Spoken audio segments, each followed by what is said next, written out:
Let's start throwing pottery. Firstly, we need to take an appropriate amount of clay and fix it on the wheel. And we can knead it into a small ball and fix it in the center of the wheel. We can place the clay on the wheel and continuously press it to adjust its position, so that it is as centered as possible, and the clay and wheel are in full contact to prevent subsequent clay slippage and displacement. Here we can refer to the circular line on the wheel to fix the clay and try to keep it as round as possible. After fixing the clay, we can start centering.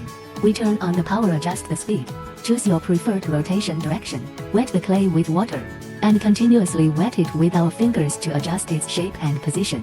Here we need to pay attention to adding water according to the state of the clay.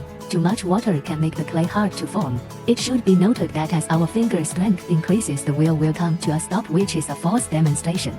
Because mini pottery wheel machine is smaller than a large pottery wheel machine, we can't use the same force to use this small pottery wheel machine. So, when using mini pottery wheel, we need to control the force of our fingers. The correct way is to feel the force exerted by our fingers on the clay. And this force will not affect the wheel driving the clay. We need to apply a uniform force to the clay surface until it is smooth. Beginners can use one finger to fix the other finger as shown in the video to shape clay. Be careful not to let our fingers fluctuate with the clay. Our fingers need to be fixed in a certain position to ensure that the clay can gradually become flat. If the fingers move up and down with the clay, the effect will be that the surface of the clay becomes increasingly uneven. We can lean our palms against the edge of the basin to exert stable force. After the surface of the clay is leveled, we can use tools to flatten edges of the clay to ensure that it is centered. It is recommended that beginners use tools, which are not limited to the stainless steel scraper in the video. You can also use other similar tools.